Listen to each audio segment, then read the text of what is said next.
And what we're going to be hearing right now involves some use inside the piano. A 10th grader, Sofia Marina, is at Lewis and Clark Elementary in Richland, Washington. 4 years under her belt as a pianist and has won the Tri-City Spring Competition gold medal. Also plays flute, sings in choir, loves math and figure skating, swimming, and skiing. But right now, the athleticism involved will be an occasional standing up from the keyboard to reach inside the piano for this Slonimsky piece called The Bells. I'll remind you that the bass strings of a piano follow the same physics as a bell with their inharmonicity, and so this is exploited by this composer. Sofia Marina plays Bells.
Have a visual component that's definitely worth checking out.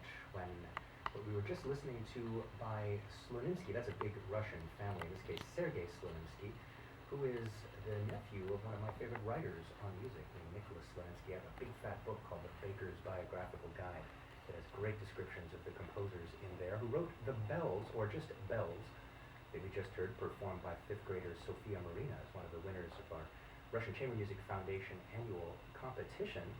And reaching into those bass strings just in front of the dampers, Sofia.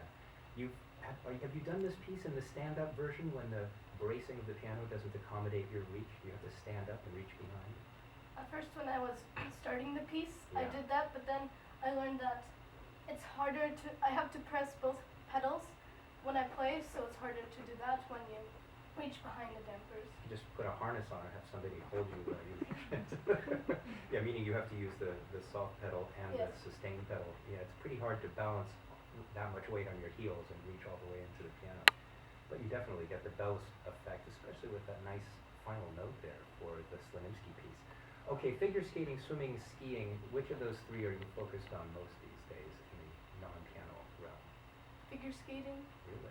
Okay. because I do figure skating every week and the others are seasonal. I see. And the absence of winter in this part of the world wasn't a problem? It was indoors? Yes. Yeah, okay. Lucky you. Math is cool. What is Math is cool? It's a competition. It happens regionally, and then if you win regionally with a team or individually, you get to go to Masters, which is statewide. And And if you won Masters, you go to Nationals. are you, I've been to Masters and I'm going again this year. so what do they have you do? Solve things off the top of your head, or? Well, there's a lot of different competitions like mental, individual, and team. Okay, and do you think that this feeds in with your piano practice somehow? Or is it completely independent? Probably. Yeah, okay. Because, you know, everybody's always trying to make the math and music thing, oh, you're a musician, so you must be good at math. No. Not in the case of many of us here who consider ourselves musicians. And so you're also playing the flute every now and then, and sing in a choir. Are those things falling away as you play more piano, or do you get to keep them up? Well, I'm keeping them up in school, but I'm not nearly as good as I am at piano. Yeah, okay, it does take a fair amount of focus, and of course our listeners are always eager to know how much you practice. 2 hours, maybe. Parent in the room watching you say that? Yes. Commenting every once in a while. Do you have siblings? No. Oh, okay, it could be worse. You could have siblings commenting, so you got off pretty easy on that score. Yeah, well, thank you so much, Sofia, for coming on Northwest Focus Live. We've been listening to the winners of the Russian Chamber Music Foundation